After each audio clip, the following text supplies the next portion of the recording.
Seja muito bem-vinda, seja muito bem-vindo à nossa primeira aula e eu espero que seja o primeiro tijolinho dessa trajetória de 14 dias, além dos bônus que vocês também estão ganhando, que você também está ganhando, para que você aprenda a se posicionar com mais sabedoria, para que você seja uma mulher, uma pessoa mais segura em relação a quem você é, em relação aos limites das outras pessoas, em relação...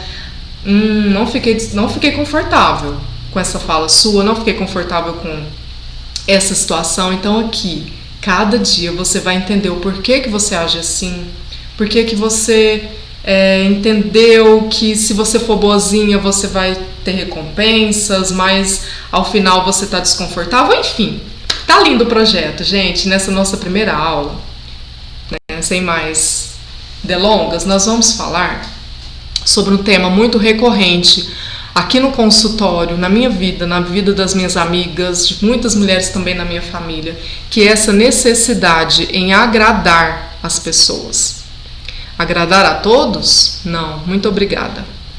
Mas na verdade, nós não podemos mentir. É tão bom quando a gente está do lado de uma pessoa agradável, não é? A gente quer estar ali mais vezes. Tem um reforço positivo dentro da psicologia. O que é reforço positivo, Carla? É quando... Vamos pensar? Quando você era criança, que você fazia uma coisa legal, seus pais elogiavam, e isso estimulava você a fazer novamente aquele comportamento, a ter novamente aquele comportamento bom. Por exemplo, filho, arruma a cama. Aí você vai lá e arruma a cama. Nossa, filho, que cama arrumada. Parabéns, você é muito inteligente. Que princesa maravilhosa. O que você entendeu? Arrumar a cama vai alegrar os meus pais, eu vou ser amada. E tá tudo bem.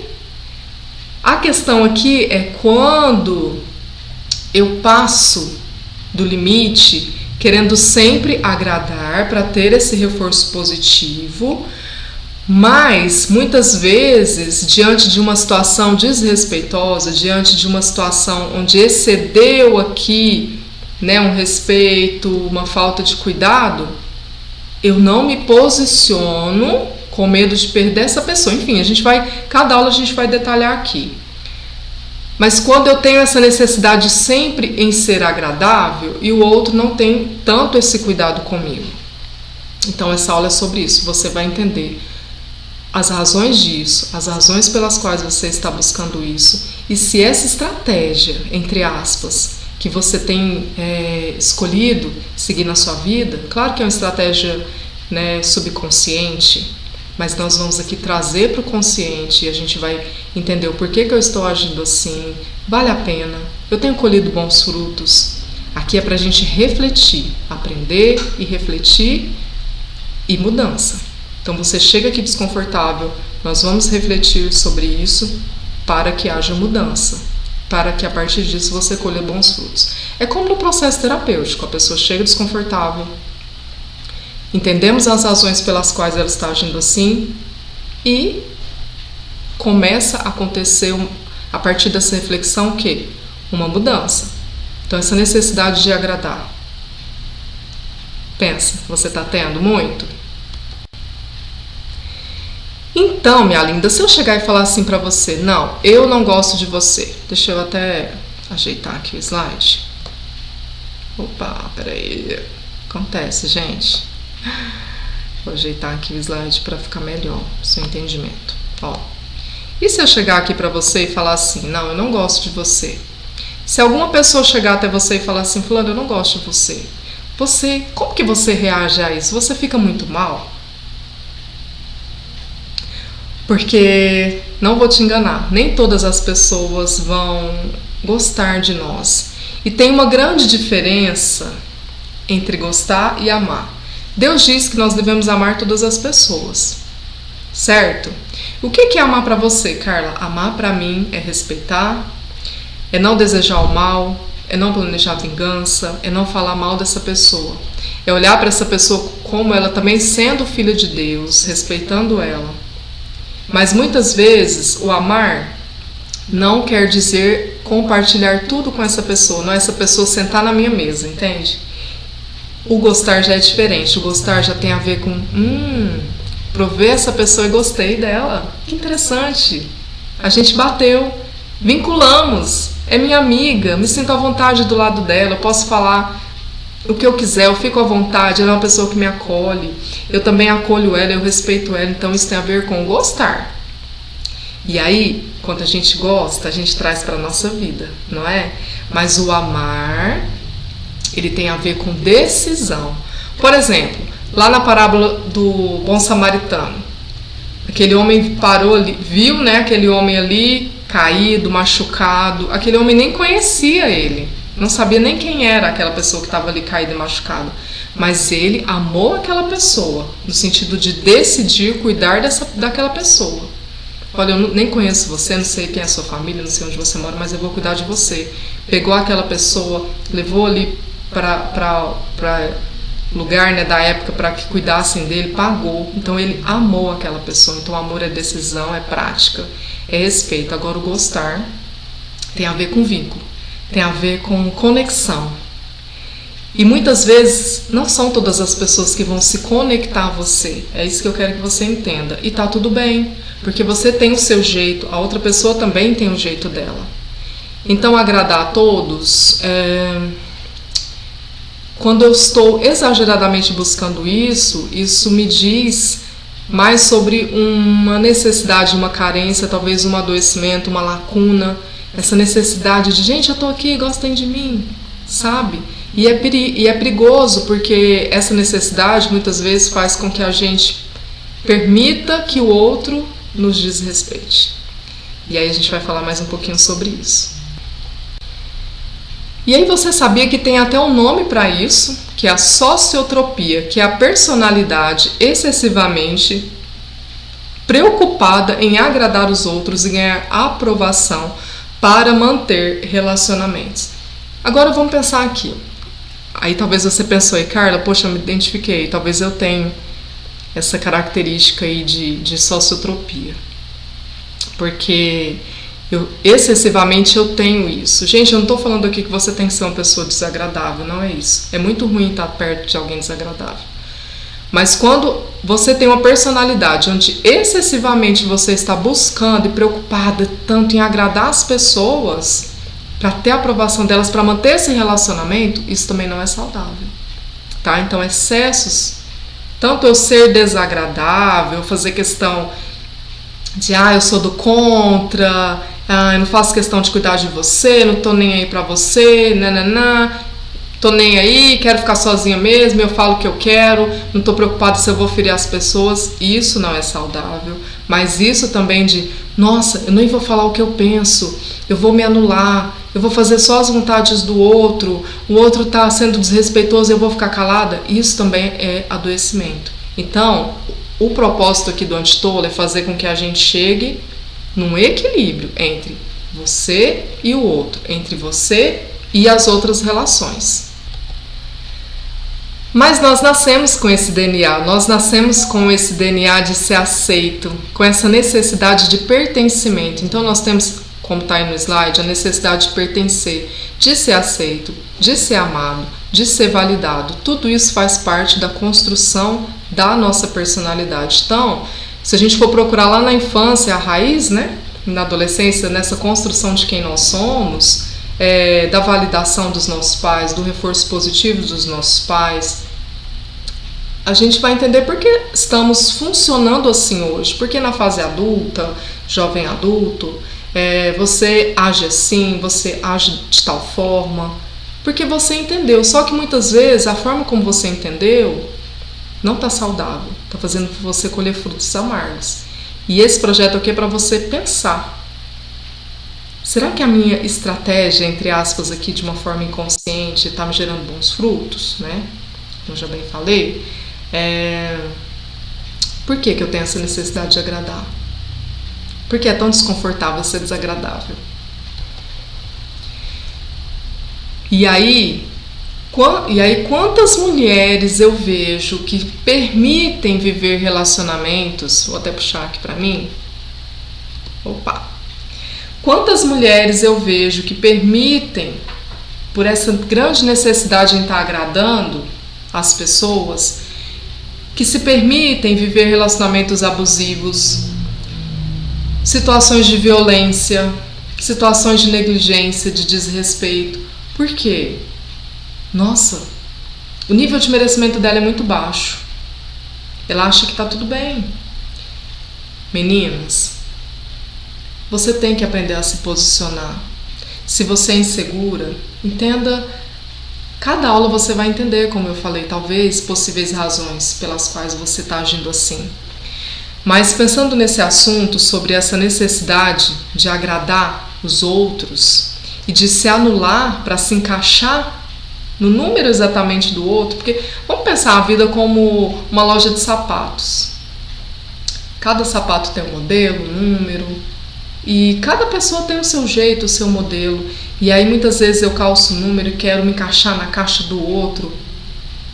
Estamos aqui para somar. Estamos aqui para cada um valorizar as suas características, não é? E respeitar também as limitações do outro, assim como eu também espero que o outro respeite as minhas limitações. Isso é viver. Isso são relacionamentos saudáveis. E aí, eu me lembro de uma história de uma paciente. E aí, meninas, vamos fazer um combinado assim, ó. Geralmente eu vou trazer algum relato, tá? Porque nesses 10 anos de experiência são muitas histórias. É claro que dentro aqui do sigilo e da ética da psicologia, não vou trazer nomes, não vou contar com muitos detalhes, né, algumas situações, mas para ilustrar e para que você se identifique também com alguns casos. Eu me lembro de uma paciente que eu atendi recentemente. Ela chega no consultório, ali na fase da 20 e poucos anos, né, fase de jovem adulta, ela chega um pouco perdida com aquela máxima, né, daquela pergunta: quem eu sou, Carla? Quem eu sou? Eu estou aqui porque eu estou perdida em relação à minha vida, em relação ao que eu quero, porque muitas vezes eu me vejo me vestindo, eu me vejo fazendo uma faculdade, eu me vejo escolhendo amizades, escolhendo relacionamentos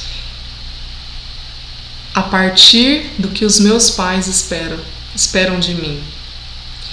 É claro, gente, que na fase da infância, nós somos ali como se fosse, como neuropsicóloga, vamos pensar assim que o nosso cérebro aqui nessa fase é como uma massinha de modelar, né? A gente recebe, uma esponjinha mesmo, a gente recebe tudo dos nossos pais.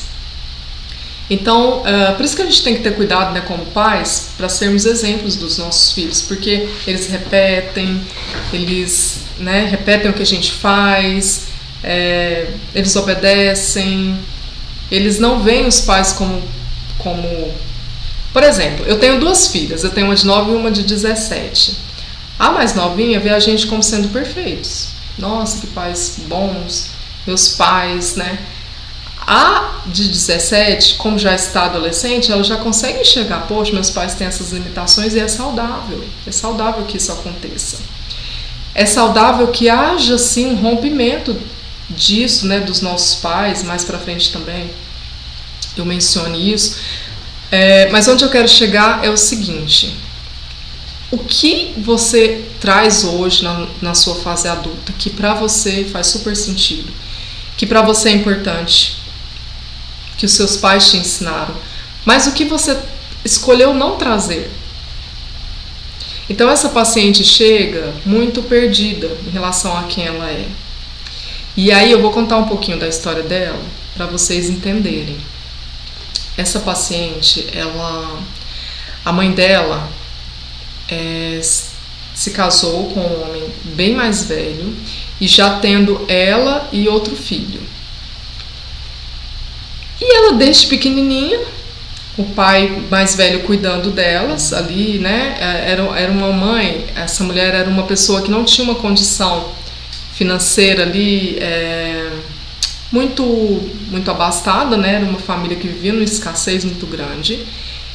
E eu percebo que essa mãe viu nesse relacionamento uma fuga daquela realidade, porque o pai não cuidou, não teve uma referência paterna, e ela viu nesse homem esse acolhimento, esse cuidado, essa proteção, não só na questão financeira, é claro, mas esse homem assumindo ela, assumindo as filhas dela. Mas essa filha, que é a mais nova, que é a minha paciente, chega até mim, recém descobrindo que esse pai, que ela achava que era o pai dela desde ali, né, desde a infância, ela desde bebezinha, né, ele criando, a mãe não contou, nem ele contou para ela que eles não eram, que ele não era pai biológico dela. E quando ela descobriu, de uma forma tão aleatória, essa mãe conversando com a avó dela, num telefonema, ela dormindo, a mãe conversando, você sabe que a fulano não é filha de fulano, né, mãe? Ela olhou, né, que era o nome dela, falou, o quê? Eu não sou filha do meu pai. Isso era começo ali da adolescência. O mundo dela caiu, porque ela estava começando aquela fase de crítica, né, aos pais.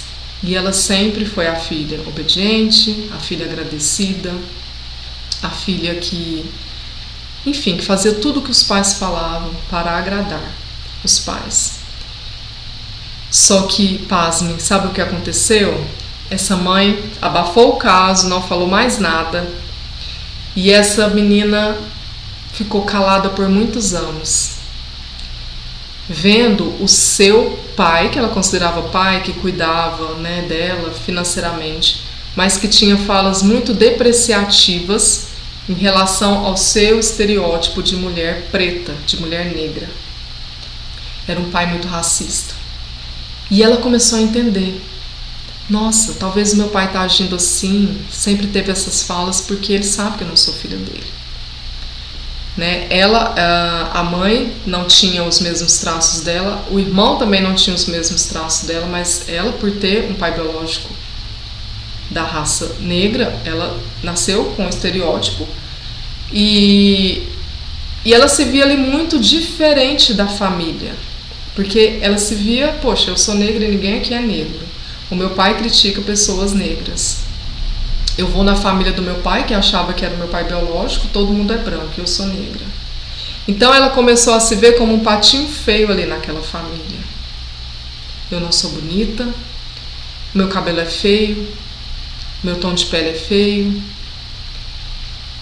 E aqui não é sobre... não existe isso, né? Raças bonitas, raças feias.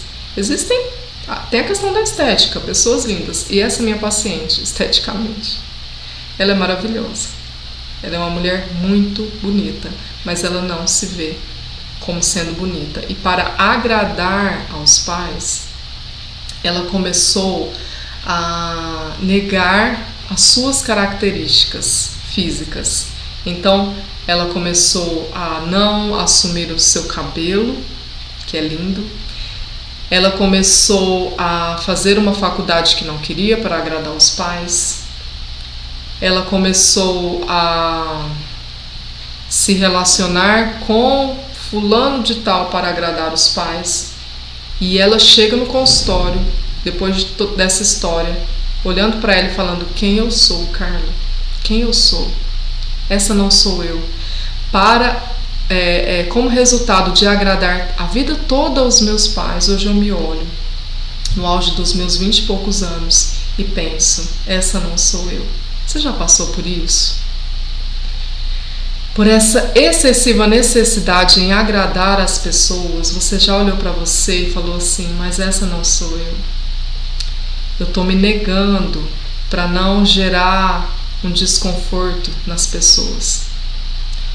E a partir dessa reflexão e desse desconforto, com alguns encontros, né, com algum tempo de terapia, ela começou a ver o seu próprio valor, ela começou a amar as suas próprias características e desconstruir, ressignificar o que ela ouviu a vida toda, de que ela não era bonita, enfim. E começou a assumir isso. Claro, gerou um grande desconforto em casa, porque as pessoas começaram a ver ela como sendo uma mulher posicionada, uma mulher que começa a expor a sua opinião, uma mulher que começa a assumir as suas características, porque também tem relação com isso, com autoestima, eu me olhar, eu aceitar quem eu sou, valorizar quem eu sou, E as pessoas começaram a ver ela com um certo estranhamento. A fulana tá diferente. Claro que por um tempo, o pai, por ter uma idade muito avançada, se afastou dela e foi todo aquele rebuliço em casa, sabe? Mas aos poucos as pessoas foram vendo que ela estava bem, que ela estava feliz, foram respeitando ela, também foram tomando consciência de que eles não estavam agindo de uma forma correta com a própria filha e passaram a respeitá-la como ela é. E ela ficou bem. E ela falou: Carla, por que que eu vivi? E eu me lembro dela falar assim: por que que eu vivi por 20 e poucos anos sempre querendo agradar as pessoas? Na escola, com as minhas amigas, eu sempre quis me encaixar. Eu estudava numa escola elitizada, né? Isso a Maria falando. Eu estava numa escola elitizada onde não tinham pessoas negras. E eu me via ali diferente. E para compensar, olha só, e para compensar isso, infelizmente, né, gente, a gente está no Brasil, escolas mais elitizadas não tem muito acesso às pessoas negras. Por mais que seja uma população de maior número do nosso Brasil, infelizmente, essa é a nossa realidade. Ela se via ali como sendo muito diferente. E ela falava: eu sempre quis compensar isso com humor, sendo uma menina legal, uma menina engraçada, porque parece que eu tinha que ter outras qualidades, porque o meu estereótipo não era estereótipo admirável e bonito. Olha até que ponto que a gente se anula para agradar o outro. Então, se você, minha linda, hoje quer aprender a se posicionar, a falar coisas, sabe? Se hoje você tem se calado diante de uma fala desrespeitosa, você fica calada. É claro que a gente tem que ter sabedoria. Tem situações que valem a pena, tem situações que não valem a pena. Mas se você tem se calado diante de situações onde vale a pena se posicionar, se você entendeu por que você está agindo assim, que mais pra frente a gente vai falar sobre isso, medo de perder as pessoas, né? O que acontece? Talvez você está agindo assim. Se você aprender por que está agindo assim, se você começar a mudar o seu comportamento, talvez vai acontecer uma varredura na sua vida. Porque talvez muitas pessoas estão do seu lado pela sua utilidade. Tem uma aula também sobre isso de falar não, né? Porque você sempre fala sim, você sempre está agradando, você sempre é aquela que serve e que muitas vezes não é servida. Isso não é bom para você. Então, nessa primeira aula sobre isso de agradar o outro, eu queria que você pensasse e refletisse. Será que eu sou essa pessoa onde eu sou a boazinha, onde eu fico em situações onde não está sendo justo para mim, mas por medo de perder as pessoas, por essa dificuldade de falar não, eu não me posiciono, eu não me coloco, eu não falo, ou seja, posicionamento. E essa minha paciente, a Maria, ela passou a se posicionar. E o processo dela foi lindo, porque ela começou a se ver como uma mulher de valor, como uma mulher importante, como uma mulher cheia de qualidades. Então, é importante que você seja justa, mas é importante que você seja justa desde que a situação também seja justa com você. Ok, Carla, eu entendi que eu não preciso ter essa necessidade de sempre estar agradando as pessoas, que porventura talvez algumas pessoas vão me amar, mas não vão gostar de mim. Esse é o ideal, né? Esse é o ideal. Mas como que eu tenho que me posicionar então? Vamos lá pra gente ir pra prática e aprender? O que é o posicionamento assertivo diante disso? Dessa necessidade que eu tenho, né? De sempre estar agradando o outro. Primeiro, você vai fazer uma profunda análise dos seus princípios e valores. Tá? Isso aqui é inegociável, eu não aceito. Você vai estabelecer limites claros ao outro, passar a estabelecer esses limites para o outro, porque talvez você não está fazendo isso, né? Não colocar o seu valor ou reconhecimento nas mãos do outro. Você não precisa. Isso é um grande perigo. Quando eu coloco o meu valor na mão de outro. E pode ser quem for, gente. Pode ser a mãe, pode ser o marido, o filho. Não, é você que tem que olhar para você como primeiramente tendo esse valor. Não ficar refém aqui do outro. Porque o outro falha, o outro erra com a gente. É bom ser bom, desde que seja justo com você. Né? Nós já falamos isso. E seja bondosa, mas não seja boazinha. E ao final de cada aula, sempre teremos, quando vocês verem esse símbolo aí, quando você vê esse símbolo, né, vai ser as tarefinhas para o dia. Então, qual tarefa que você tem para o dia de hoje dessa nossa primeira aula? Você vai começar a dizer não, mesmo forçadamente, tá? Você vai se afastar de pessoas venha. A Bíblia fala de pessoas sangue suga, misericórdia, é horrível, né? Pessoa que só venha.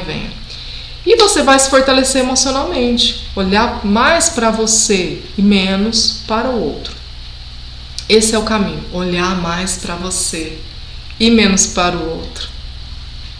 Espero que você tenha gostado dessa aula, que é a nossa primeira aula. E nesse projeto aí de 14 dias, na verdade eu tenho certeza que você vai sair uma mulher muito mais segura, muito mais bem posicionada, sábia, né? Sendo aquela mulher sábia lá de Provérbios, tá bom? Então, não precisa sempre estar agradando não, tá? Agrade você, fique confortável com você, respeite o outro, seja recíproca, que eu tenho certeza que as pessoas vão passar a olhar você com outros olhos. Beijo, fica com Deus e até a próxima aula.